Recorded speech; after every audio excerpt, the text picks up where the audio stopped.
Hello everyone. Two things competing for attention right now. The big dig out after the first snowstorm of the season with more snow in the forecast, and SU football preparing for a major battle in the Big Apple. Chief Meteorologist Wayne Mahar just updated the snow totals as a fresh coating moves into the area. CBS 5's Stephanie Stanovich live in Syracuse on the continued frustration over buried sidewalks. Mary Keeler in Salina with the efforts to clean the streets there. And Victoria Carmen breaking down how neighbors in Eastwood found help with a simple tap on their smartphones. And that's not the only team coverage ahead for you. SU football is about to face one of its toughest opponents on a major stage. The Orange battling Notre Dame at Yankee Stadium tomorrow.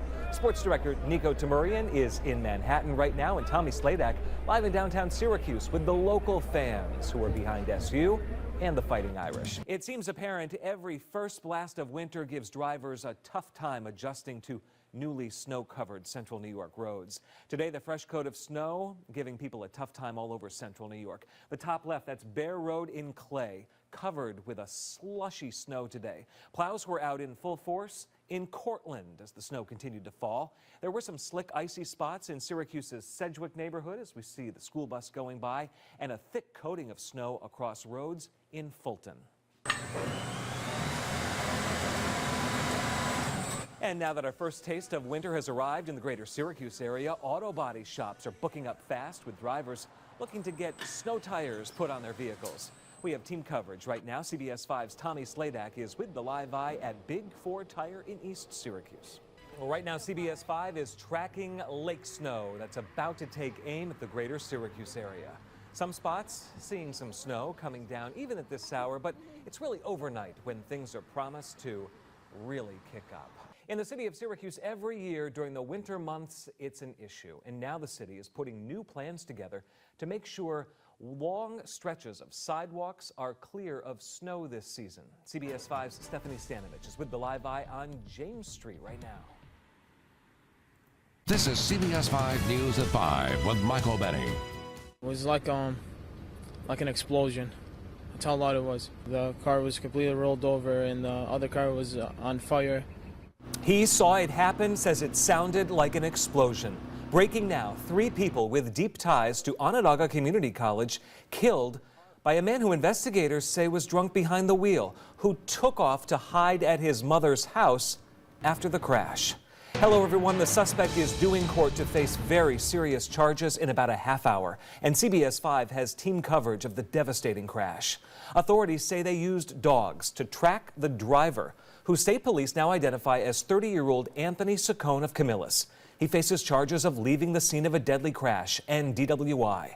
A source close to the investigation says Saccone has a prior aggravated harassment charge from several years ago, but no prior DWIs. Live at the courthouse in downtown Syracuse right now, where Saccone is expected to go before a judge at 5:30.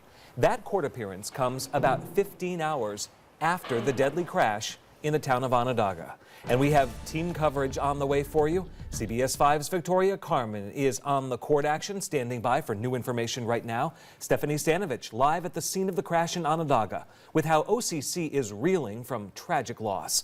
And Justin Page continues our coverage with the shaken witness who heard it happen and saw the aftermath. Also breaking right now, the Camillus man accused in a deadly drunken high-speed crash that killed 3 people faces up to 30 years behind bars after accepting a plea deal. 31-year-old Anthony Saccone, who was labeled an accused murderer for months, pleaded guilty to lesser charges of impaired driving, aggravated vehicular homicide, and leaving the scene of an accident. The Onondaga County District Attorney insisting a reluctant Saccone admit to every aspect of the crime. In this moment, Saccone reminding the court of his injuries. Judge, I don't want to make a wrinkle here, but I'd like just absolute unequivocation about count 9. He knew he caused physical injury to someone, and he left the scene. He went to his mother's house and went to sleep. Yes or no? Mr. Saccone, yes or no? That's not personal injuries. I left the scene, correct. Take a minute. Better than myself. Let's get the facts first on CBS 5 News at 5.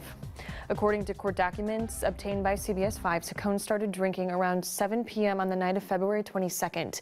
He allegedly continued drinking and doing cocaine into the early morning hours of February 23rd. At about 3:25 that morning, investigators say he got behind the wheel and headed home. On Onondaga Boulevard, investigators say Saccone reached speeds of up to 86 miles per hour in a 35 mile per hour speed zone.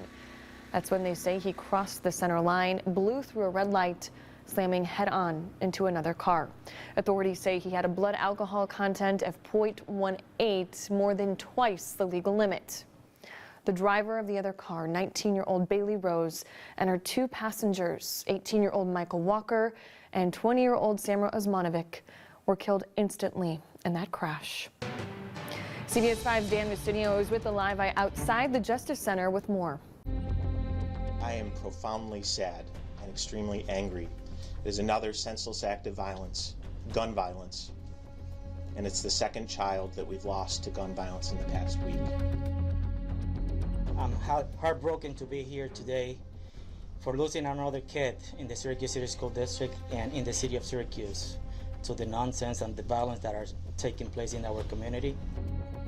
We've reached a tipping point, and our emotions and everything else is spilled on the floor, so now's the time.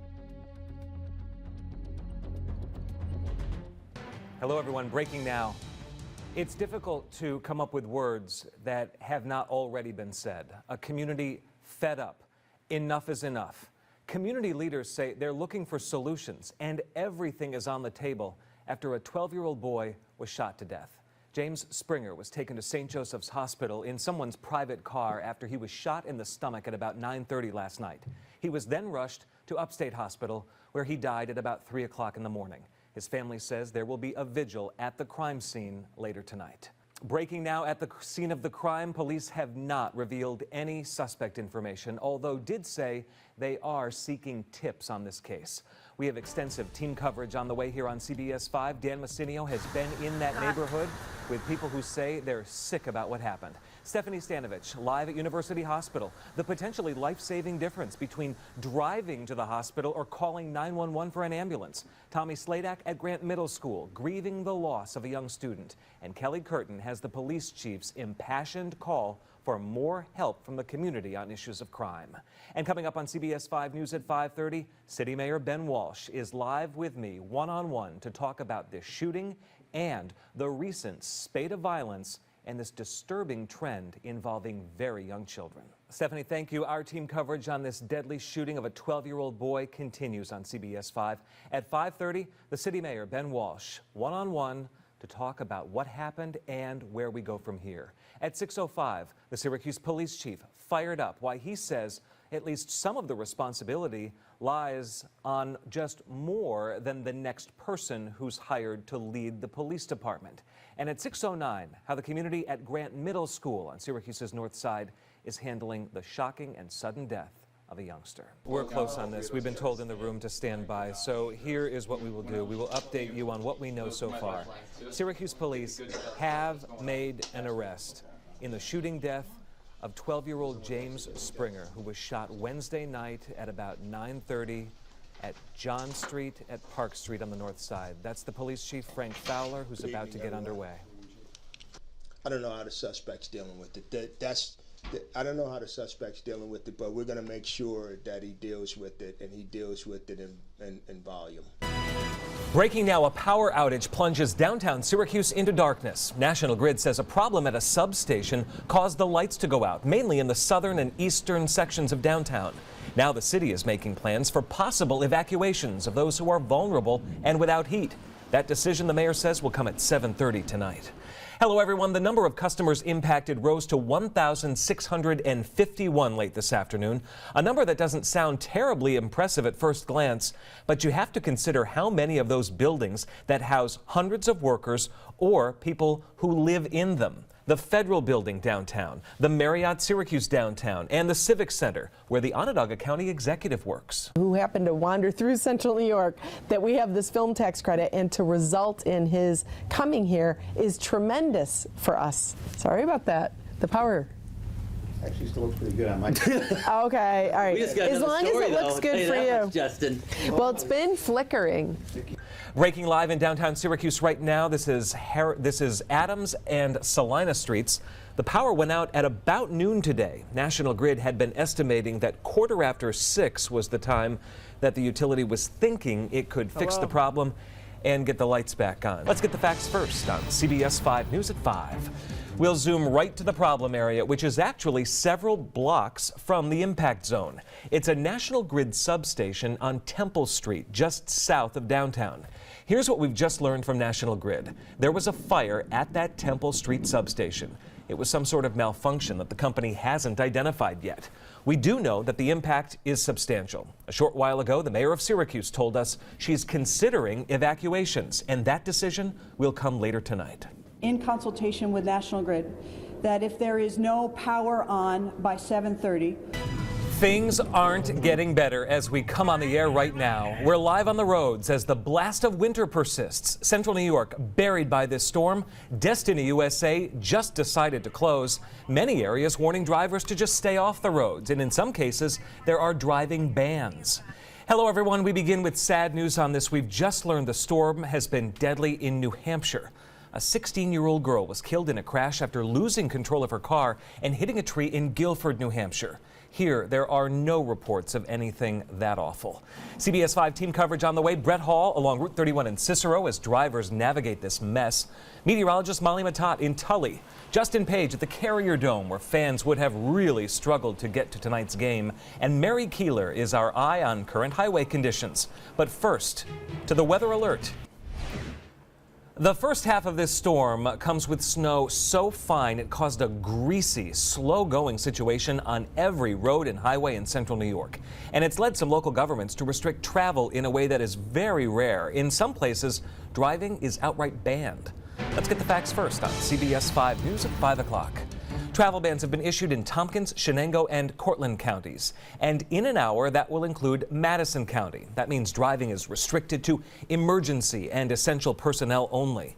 No one should be on the roadways in those areas during the duration of this emergency unless it's absolutely necessary. The ban will be lifted in Shenango and Madison counties tomorrow morning at 6. In Cortland County, it lifts at 8 tomorrow morning. It's in place in Tompkins County until further notice. Just in Oneida County has declared a state of emergency. All Oneida County roadways will be closed to all but emergency traffic starting at 6 o'clock tonight, and it will stay that way until 6 tomorrow morning. Travel advisories also issued for Seneca, Cayuga, and Onondaga counties. That means drivers are warned to be aware of how bad it is out there with all the blowing and drifting snow.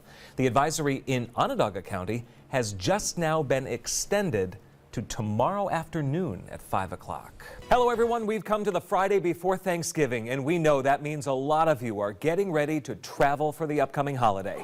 We're headed into a busy weekend before Thanksgiving next Thursday.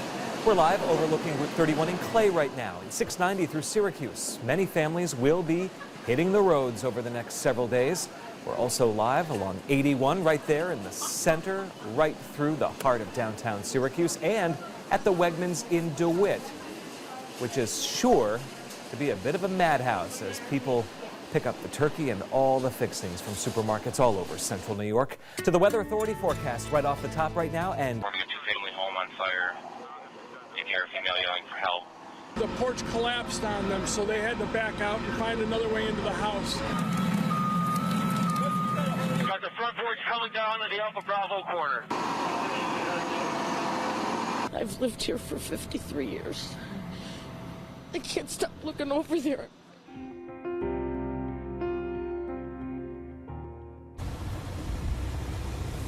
hello, everyone. I'm Michael Benny reporting live from Martin Street on Syracuse's north side.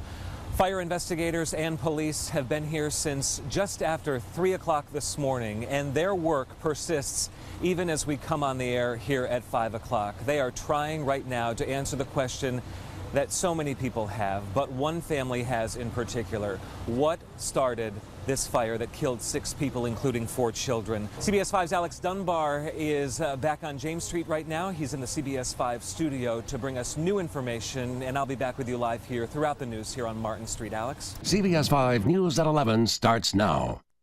Good evening. No one was hurt, the city says, but dozens of people have been forced out of their apartments. And tonight, it's not clear if they will ever be able to call the 700 block of North Salina Street home again.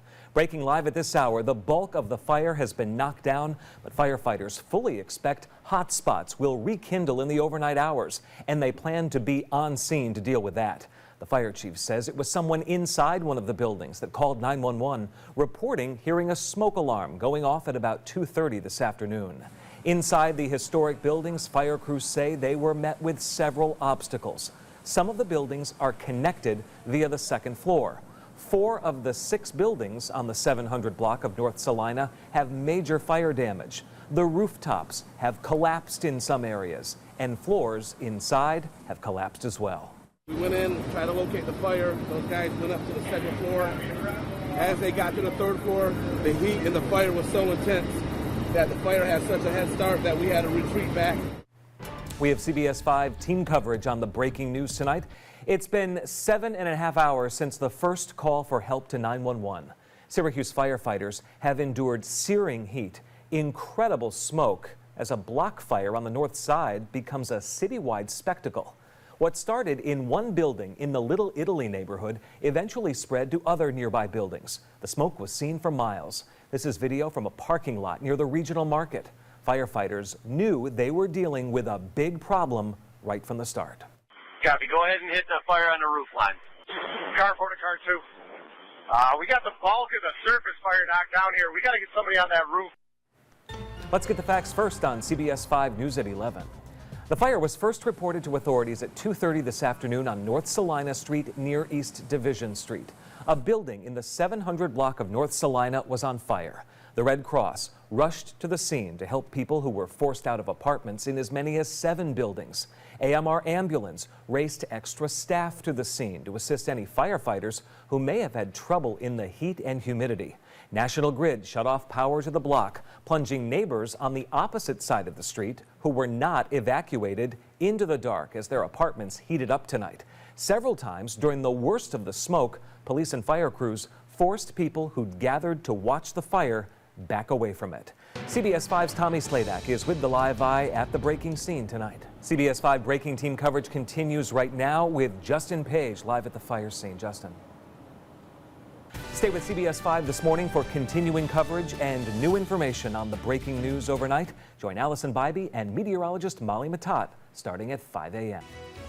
Hello, everyone. If you are just back in town visiting for Thanksgiving, we say welcome home. And if you need to be somewhere, we have the travel forecast covered straight through the long weekend. Live over 81 through Syracuse, a focus on all the lanes of the highway north and south.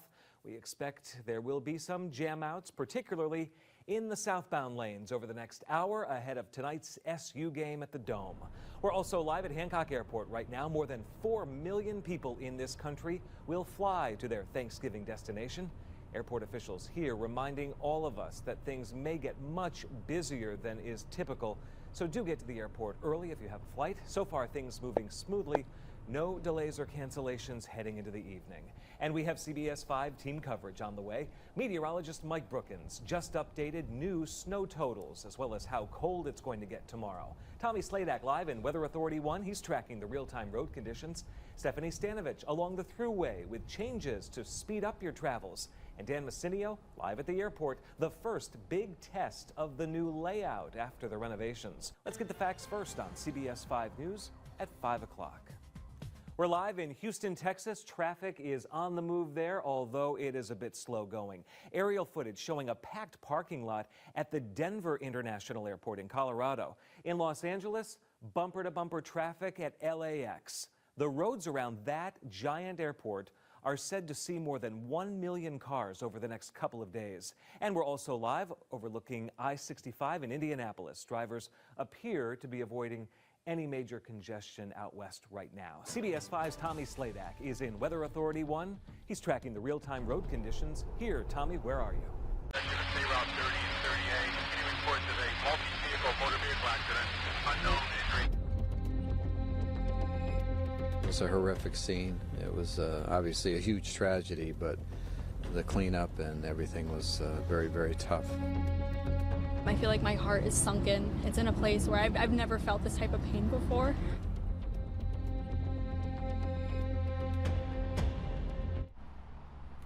Hello, everyone. Breaking live as we come on the air. I'm reporting from State Police Headquarters in Latham, just outside Albany. Right now, back to the studio and Victoria Carmen. Victoria? Thank you, Michael Benny.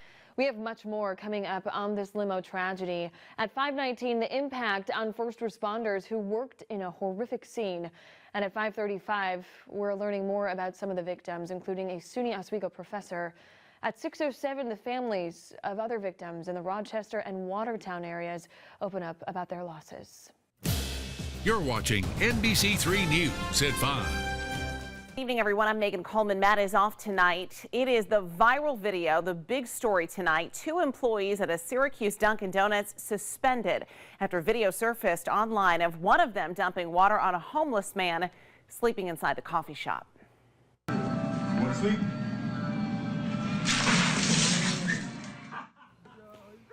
It happened at the North Salina Street location. In the video, you see the worker dumping water on the man, then shouting at him to leave, and then there's laughter.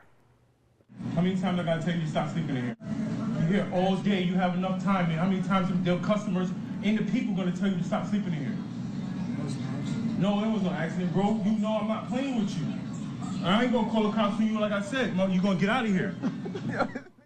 The video quickly going viral, sparking outrage and protests outside the store. We have team coverage of this story tonight. Our Dan Messinio is live at the Dunkin' Donuts on North Salina Street with how that video struck a chord with customers today. Victoria Carmen is live at We Rise Above the Streets on Oak Street with what homeless advocates are saying. And our Stephanie Stanovich is live at Assumption Church tonight. She spoke with the victim's family about the ordeal.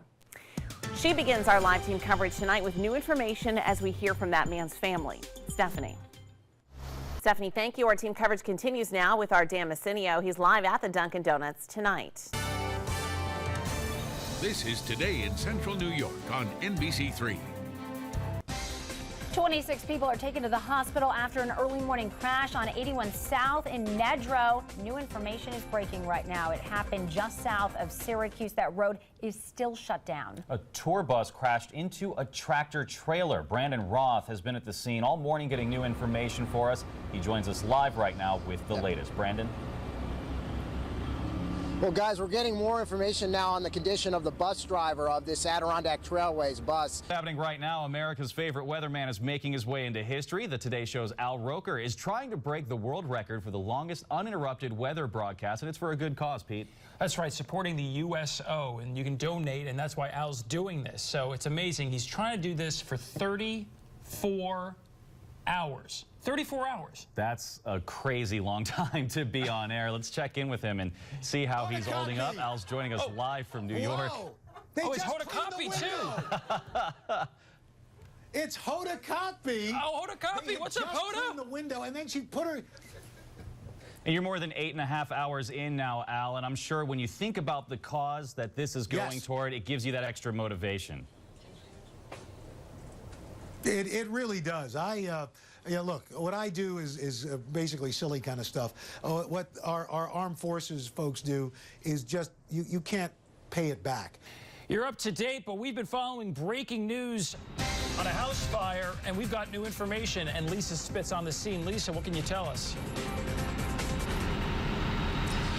Pete, we just got an update moments ago from one of the fire officials here on the scene. Sadly, 2 people are dead. Well, tonight the buzz continues to surround Syracuse University. That postseason ban may affect more than the school, what it also means for local businesses. Then a scare for parents in the Liverpool School District today as a student pulls out a knife during a fight at school. And a major data breach in one of the nation's largest health insurance companies. Could your personal information be at risk?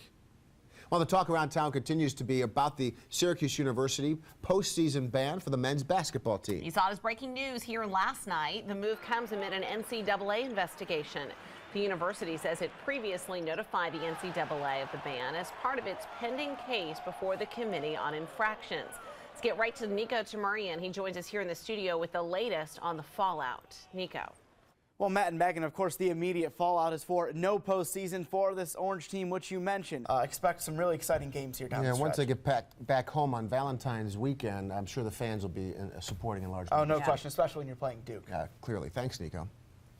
Well, our team coverage continues tonight. Sarah Beth Ackerman's live on Marshall Street. She's finding out how this is affecting local businesses. There's some obvious loss that's going to come in the coming weeks. Sarah Beth? This is a CBS 5 News at Noon with Allison Bybee.